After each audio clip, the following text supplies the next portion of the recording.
जय श्री राधे कृष्ण। आप सभी का आपके अपने YouTube चैनल पे बहुत बहुत स्वागत है।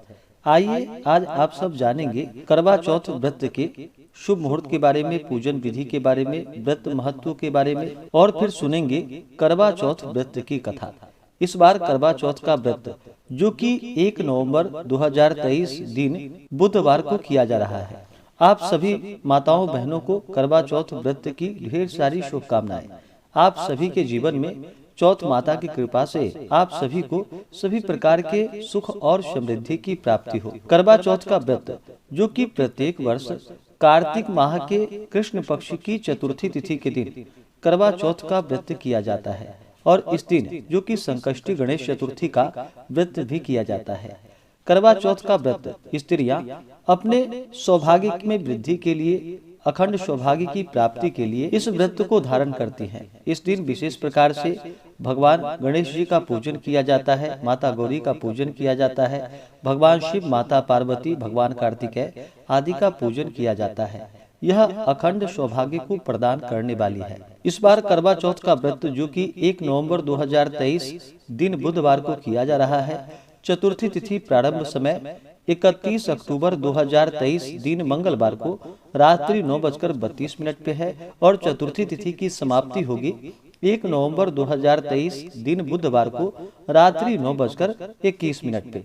तो हमें सूर्योदय व्यापनी के अनुसार जो समय प्राप्त हो रहा है व्रत के लिए वह 1 नवंबर को हो रहा है और करवा चौथ के व्रत में इस दिन विशेष करके चंद्र दर्शन का विशेष महत्व माना गया है। तो चंद्र दर्शन करने का जो समय है वह समय चंद्रोदय का जो कि 1 नवंबर को रात्रि 8:01 पे चंद्रोदय है। आप इसके बाद जो कि चंद्रमा को अर्घ्य देने के बाद व्रत को पूर्ण कर सकते हैं। बहुत से जगहों पर जो कि समय का थोड़ा सा फर्क होता है तो लगभग 8:30 तक चंद्रोदय सभी जगहों पर हो जाएगा।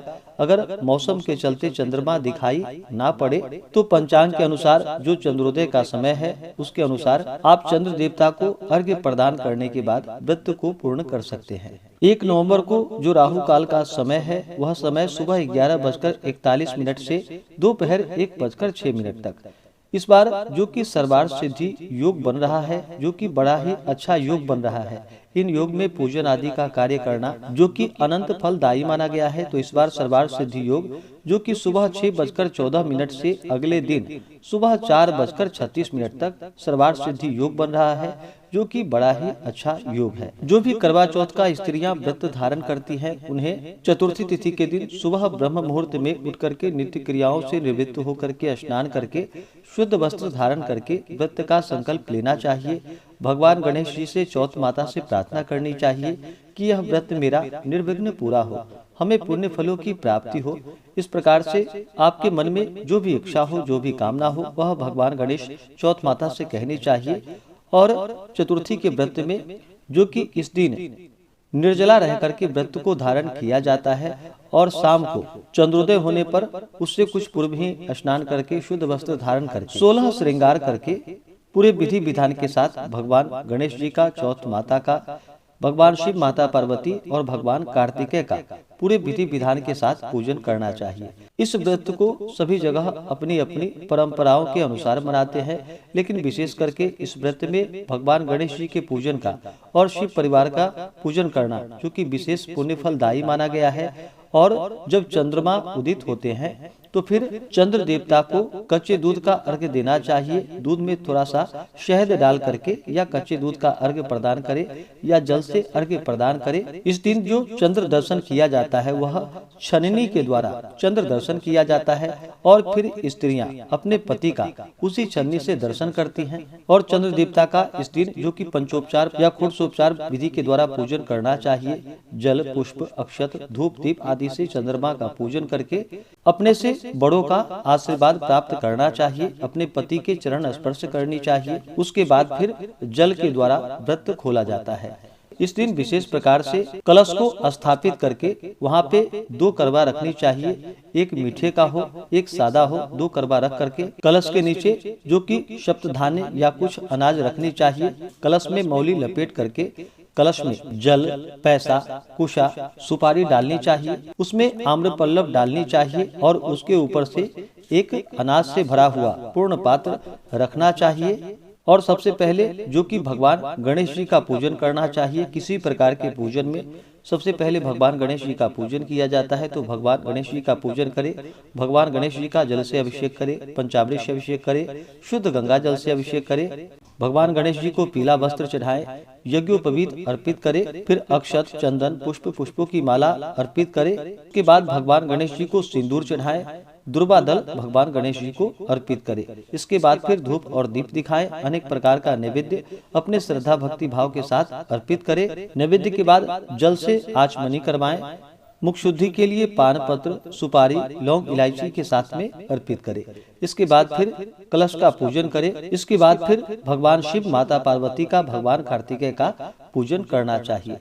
चौथ माता, जो कि माता गौरी, माता पार्वती का स्वरूप मानी जाती हैं, तो इनका पूजन करना चाहिए। भगवान शिव जी का जल से अभिषेक करे, पंचामृत से अभिषेक करे, शुद्ध गंगा जल से अभिषेक करे, उन्हें सफेद या पीला वस्त्र चढ़ाए, यज्ञोपवीत अर्पित करे, जल से आचमनी करवाए, फिर अक्षत, चंदन, पुष्प, पुष्पों की माला अर्पित करे, भगवान शिव जी को बेलपत्र चढ़ाए, भांग, धतूरा, शमी पत्र आदि अर्पित करे, धूप और दीप दिखाए, अनेक प्रकार का नैवेद्य अर्पित करे, जल से आचमनी करवाए, द्रव्य दक्षिणा चढ़ाए, मुख शुद्धि के लिए पान पत्र, सुपारी, लौंग, इलायची के साथ अर्पित करे। चौथ माता को, जो कि इनका जल से अभिषेक करे, पंचामृत से अभिषेक करे, शुद्ध गंगा जल से अभिषेक करे, लाल वस्त्र चढ़ाए, समस्त श्रृंगार की वस्तुएं अर्पित करे। वस्त्र के बाद जल से आचमनी करवाए, फिर अक्षत, चंदन, पुष्प अर्पित करे और फिर माता पार्वती को, जो कि सिंदूर चढ़ाए, कुमकुम अर्पित करे, धूप और दीप दिखाएं, अनेक प्रकार का नैवेद्य अपने श्रद्धा भक्ति भाव के साथ अर्पित करे। जो भी आपकी इच्छा हो, जो भी कामना हो, अपने अनुसार नैवेद्य अर्पित करे। उसके बाद जल से आचमनी करवाएं, मुख शुद्धि के लिए पान पत्र, सुपारी, लौंग, इलायची के साथ में अर्पित करे। इसी प्रकार से पूजन संपन्न होने के बाद, जो कि करवा चौथ का व्रत का कथा श्रवण करनी चाहिए। कथा सुनते वक्त अपने हाथों में पुष्प ले या कुछ अनाज ही रख करके कथा को श्रवण करनी चाहिए। कथा सुनने के बाद फिर चंद्रोदय हो जाए तो चंद्रमा को कच्चे दूध का या जल का अर्घ्य प्रदान करे। उस समय ओम सोम सोमाय नमः इन मंत्रों का उच्चारण करते हुए चंद्र देवता को अर्घ्य प्रदान करे और फिर इन मंत्रों के द्वारा चंद्र देवता से प्रार्थना करे। दधि शंख तुषाराभम क्षीरोदारण वसम भवम नमामि शशिनम सोमम शंभूर मुकुट भूषणम। इस प्रकार से इन मंत्रों के द्वारा चंद्र देवता से प्रार्थना करनी चाहिए। गंध पुष्प अक्षत धूप दीप आदि से चंद्र देवता की पूजा कर ले। चंद्र देवता का जो कि छन्नी के द्वारा दर्शन करनी चाहिए। इसके बाद फिर पति का दर्शन करे। इसके बाद आप जल से व्रत खोल सकते हैं। इस प्रकार से जो भी व्रत को धारण करते हैं तो भगवान गणेश जी की कृपा से, भगवान शिव, माता पार्वती, चौथ माता की कृपा से सुख और सौभाग्य का आशीर्वाद प्राप्त होता है तथा सभी प्रकार के सुख और समृद्धि की प्राप्ति होती है। तो आइए सुनते हैं करवा चौथ व्रत की कथा। तो बोलिए प्रेम से भगवान गणेश की जय, भगवान भोलेनाथ की जय, माता पार्वती की जय, सर्वदेवी देवता की जय। बहुत समय पहले की बात है कि एक गांव में एक साहूकार के 7 बेटे और उनकी एक बहन करवा थी। सभी सातों भाई अपनी बहन से बहुत प्यार करते थे, यहाँ तक कि वे पहले उसे खाना खिलाते थे, उसके बाद ही स्वयं भोजन ग्रहण करते थे। एक बार उनकी बहन ससुराल से मायके आई हुई थी। शाम को भाई जब अपना व्यवसाय बंद कर घर लौट आए तो देखा कि उनकी बहन बहुत ही व्याकुल थी।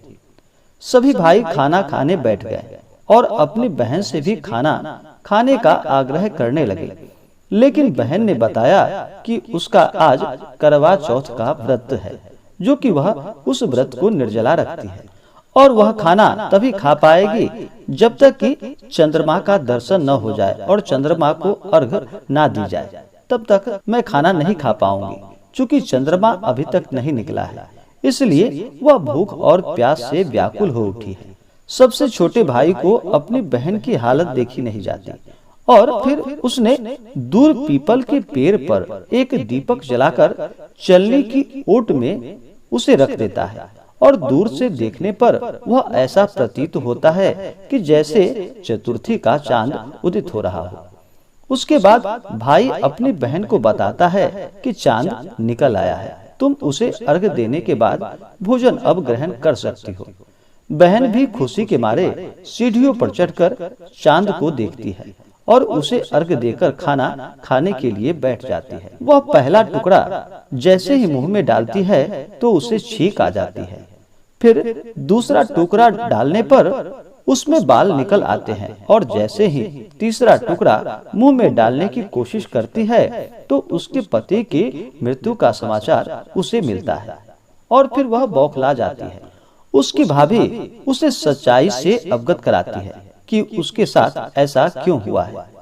करवा चौथ का व्रत गलत तरीके से टूटने के कारण देवता उससे नाराज हो गए हैं और सच्चाई जानने के बाद करवा ने निश्चय किया कि वह अपने पति का अंतिम संस्कार नहीं होने देगी और अपने सतीत्व से उन्हें पुनर्जीवन दिलाकर रहेगी।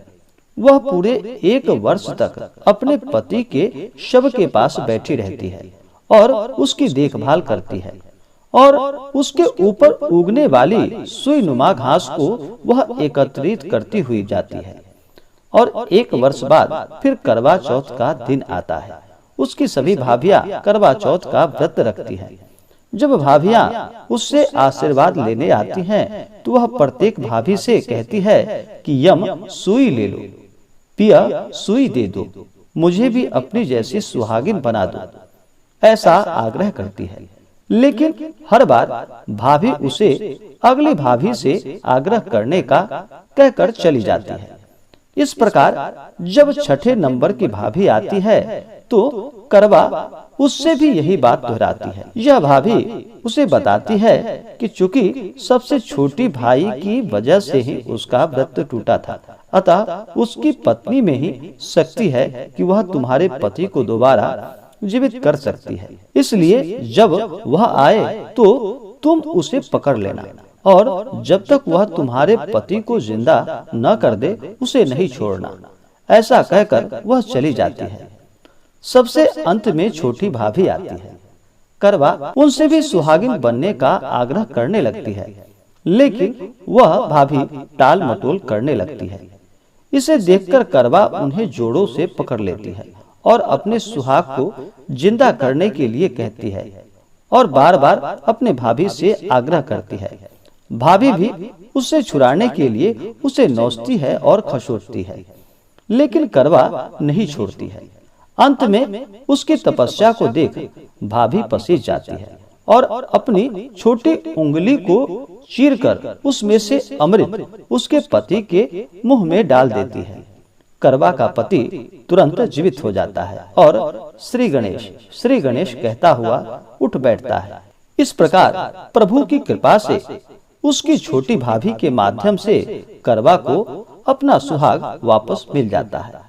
हे भगवान श्री गणेश, हे चौथ माता, हे गौरी माता, जिस प्रकार करवा को चिर सुहागन का वरदान आपसे मिला, वैसे ही जो भी भक्त आपका सच्ची श्रद्धा के साथ व्रत करे, आपका कथा श्रवण करे, वैसे ही सब सुहागिनों महिलाओं का सुहाग अखंड रखना और उन्हें सुख समृद्धि का वरदान प्रदान करना। तो बोलिए प्रेम से भगवान गणेश की जय, चौथ माता की जय। इसी प्रकार से जो भी जातक, जो भी भक्त सच्ची श्रद्धा के साथ इस करवा चौथ के व्रत को करती हैं, उन्हें सभी प्रकार के सुख और समृद्धि की प्राप्ति होती है और अखंड सौभाग्य की प्राप्ति का वरदान प्राप्त होता है। तो आशा करता हूँ कि यह जानकारी आपको अच्छा लगा हो।